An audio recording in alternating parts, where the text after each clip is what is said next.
បាទជំរាបសួរបងប្អូនទាំងអស់គ្នានេះគឺជាជីទឹករបស់ខ្ញុំនឹងធ្វើបទបង្ហាញថាខ្ញុំធ្វើជីទឹកនេះដើម្បីអ្វីហើយជីទឹករបស់ខ្ញុំនេះគ្រឿងផ្សំអ្វីខ្លះសម្រាប់ជីទឹកគឺខ្ញុំបង្កើតដោយខ្លួនឯងដោយសារតែយើង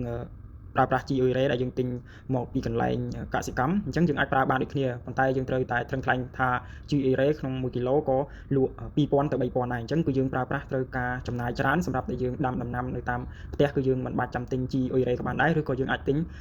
ដាក់បន្តិចបន្តួចដើម្បីបង្កើនការលូតលាស់របស់ដំណាំក៏បានប៉ុន្តែយើងអាចឆ្លៀតមកមានពេលវេលាបង្កើតជីទឹកដោយខ្លួនឯងដូចជាខ្ញុំបង្កើតបែបនេះគឺដើម្បីកាត់បន្ថយចំណាយគ្រាន់តែដាំនៅក្នុង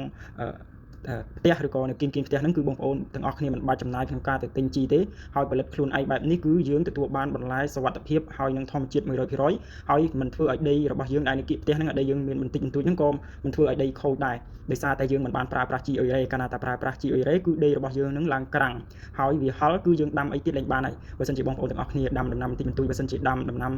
ច្រើនហើយផ្ទៃដីធំអាហ្នឹងបងប្អូនអាចសិក្សាជាមួយអ្នកជំនាញបន្តទៀតគ្រាន់តែយើងដាំនៅគៀនផ្ទះឬក៏ក្នុងផើងបន្តិចបន្តួចគឺយើងអាចសិក្សានិងធ្វើជីទឹកបែបនេះបានអញ្ចឹងជីទឹករបស់ខ្ញុំនៅក្នុងពាងដែលខ្ញុំបង្ហាញនេះគឺមានដូចជាបន្លែផ្លែឈើដែលផ្អែមលាយជាមួយនឹងស្កររងូដែលយើងអាចទិញពីកន្លែងកសិកម្មមកហើយនឹងបន្ថែមជាមួយនឹងកំបោរសដែលយើងលាយទៅដើម្បីបំបត្តិក្លិនអញ្ចឹងបងប្អូនទាំងអស់គ្នាអាចមានទឹកដោះគោដែលគេចោលឬក៏យើងអាចទិញយកមកដាក់នៅក្នុងពាងនឹងលាយកូរចូលគ្នាហើយត្រាំវាទុកអាយុដើម្បីខ្លាយទៅជាមេទឹកក៏ប្រសើរដែរហើយចំពោះនៅក្នុងកំប៉ុងជ័រឬក៏នេះក្រឡជ័រនោះគឺខ្ញុំត្រាំជាមួយនឹងក្បាលត្រីហើយឆ្អឹងត្រីជាច្រើនដាក់ចូលទៅក្នុងហ្នឹងដើម្បីបង្កើតទៅជាមេទឹកជីដែលយើងអាចស្រោចទៅលើដំណាំអញ្ចឹងគឺប្រើរយៈពេលវាយូរដែរ6ខែទៅ1ឆ្នាំយើងធ្វើបែបនេះដើម្បីទទួលបានមេជីហើយនឹងគីឡូថ្មនោះគឺខ្ញុំត្រាំដូចទៅនឹងកំប៉ុងជ័រធំនេះដែរទេ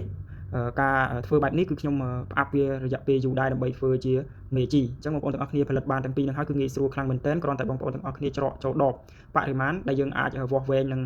ផ្សំខ្លួនឯងបានគឺសម្រាប់មេជីទឹកដាក់ជាមួយនៅក្នុងដបនេះ1លីត្រលាយជាមួយនឹងទឹក20ទៅ30លីត្រគឺយើងអាចប្រើប្រាស់បានហើយយើងយកទៅហាលថ្ងៃដាក់ចូលនៅក្នុងដបហាលថ្ងៃឬក៏